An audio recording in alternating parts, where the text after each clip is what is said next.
Hey, what is up, everybody? This is Steve the Breach coming to you here today, driving home after another good day at work. I'm continuing to cover just about every single Royal Rumble rumor that I hear on my way to the show. And I don't know, honestly, just having a pretty good day. This is a rumor that I've heard for going for a little while. Honestly, I thought it was dead. It's picked up steam a couple of times that Matt Cardona, goes back to WWE. I really thought that when he did the ROH pay-per-view last month, that was him finally signing a deal for AEW. He flirted with them where he came and did the one-off last year during the Adam Copeland Cope Open or whatever heck it was, where he just showed up to have one match against his favorite wrestler that he was growing up in. It was one hell of a dream. I'll tell you the truth. Matt Cardona, aka the guy who used to be Zack Ryder when he was still alive, I put him in the sort of pile of wrestlers like Carl Anderson. Carl Anderson is a good dude that I honestly I'm up for him. Whatever he's doing, I'm all for it. When the Good Brothers got released from WWE, ended up sparking a pretty wild run for him that he's talked about on the newly Talkin' Shop episodes that have came out. It pretty much put him on, I don't want to say it was the reason why, but went on a pretty deep spiral, and now he's 1 year sober and he's better, but I've always liked him posting pictures of him and his family. And if he was gonna go wrestle for Impact, I was down for it. If he was gonna wrestle for AEW, I would have been there. I was all for him going back to WWE. I was kind of surprised by that, and this will all tie into the Matt Cardona shit. But when he got released, they went on the podcast. They pretty much restarted the podcast because they got released, and they just went on YouTube and they just tried to burn WWE down. They were mad. They were upset. They said a lot of bad things about the company, about Triple H, the way they were treated. I still want to hear their story about what the hell happened on those planes over in Saudi Arabia, where basically the WWE guys were kidnapped. I think that was back in 2019. They went back. And since they've been back, now Machine Gun's injured. Him and Luke Gallows, it really seems like they're not really getting used that much. Why did they jump back to go to WWE? Is the money that much better? It doesn't seem like the scheduling is that much better. I know a lot of wrestlers say when they get released from WWE, their first year out on the indies, they're actually making more money because they're a hot name fresh off being off WWE's TV, that everybody wants to bring them in, and then every time that you go back, it kind of goes down and down and down. So maybe that's the reason why you get a guaranteed amount. What's rolling in. But for Matt Cardona, I think he'd really want to be there just to have the same schedule as Chelsea Green. Since TKO has really taken over, we've seen that they've eliminated house shows up until March. So they'd kind of just be working the television schedule, flying there and back. More time around the house. If he's not working an independent schedule, he's not gone when she's there, and they'd be around for each other. Cardona, I've listened to on the Major Wrestling Figure podcast, which has turned into the most expensive free podcast in the world to me. I'm a big fan of the retros as well as the big rubber guys. I will say that I make unboxing videos for Ringside Collectibles. The Ultimate, they get me. I'm starting to figure out that they're starting to remake a lot of guys, and I don't need 3 Ultimates of Bret the Hitman Hart, so hopefully I can free up some room on some of those by freeing them up, by finding which one I think is the best one. But Cardona is a guy that I root for, and I really like the inspirational videos. I know I'm not a wrestler. I'm never going to become a wrestler. I really like the wrestling business. Sometimes it seems like more than I actually like the wrestling shows at some points during my fandom. Listen to things like Meltzer talk about what's going on behind the scenes and kind of dig deep, reading books and other podcasts about stuff like that. And I'm 50-50. I really want Cardona to come back to WWE because he's kind of put it out there on the record like Zack Ryder is dead. That's no longer who he is. And if you haven't been watching or paying attention in the last 4 years to see what Cardona's done to like up his game on the independent schedule, like I was never the biggest GCW fan, but you know, when he went to wrestle against Nick Gage in the match that kind of like put him on the map as one of the best independent wrestlers there is in the country, I think I knew who Nick Gage was because it was kind of fresh after that Dark Side of the Ring Spike TV special. And even like listening to the podcast, you could hear him, Brian Myers' voice the first time that, you know, Matt announced the match. He's like, do you know what you're in for? Like, do you know who this is? Like, that guy is going to kill you. And like, not like just as a saying, he's going to kill you. And that's basically what happened in that match. I mean, light tube, pizza cutter across the face. I haven't seen that match since it happened, but like it's one that I can like play in my mind. Like the almost like it was almost too hardcore for me. It kind of was like it broke like what WWE and WCW set up as hardcore wrestling for me in my mind. It kind of like blew that out of the water. Almost too much.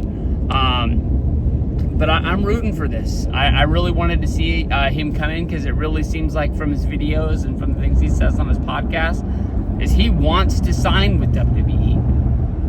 Now, the down part of this video is I don't really know where Matt Cardona fits in the roster.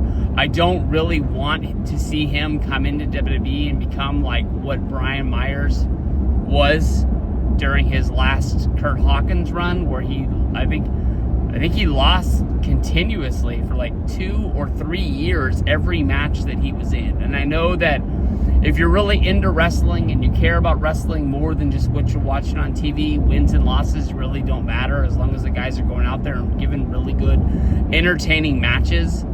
But I don't want to see Matt Cardona come back and have to turn back into Zack Ryder, being like the over-the-hill, kind of like Jersey Shore guy just hanging on. I want it to be Matt Cardona. I want him to be able to say Matt Cardona is dead. Oh no, I apologize, I fucked that up. I want him to be able to say that Zack Ryder is dead and go. Like, do I think that Matt Cardona is going to be WWE champion? No. But is he a guy that could win the Intercontinental Championship again? Yeah, maybe. When he left, it was kind of in a time in WWE when I was falling out. I won't even say when he left. Like during his last run in WWE is kind of like when I left the world of professional wrestling, like watching Raw and watching SmackDown, because it seems like before, you know, him and Brian Myers won the tag titles at WrestleMania, it was at 35 in New York. The singles run was honestly almost non-existent in the world of 50-50 wrestling, where it seemed like everybody won today, lost tomorrow. Oh, but he'll win the next day, just kind of like keeping everybody on the level playing ground. And he barely ever was able to score wins, no matter what he did to try and change it up, whether it was change his look, change his gear, try to do something really cool in the ring. It just kind of like he just wasn't in that spot. But I think he's left. He's kind of like redone himself to the point of like almost when Drew McIntyre, when he got released, as being a part of a 3-man band, and then he came back.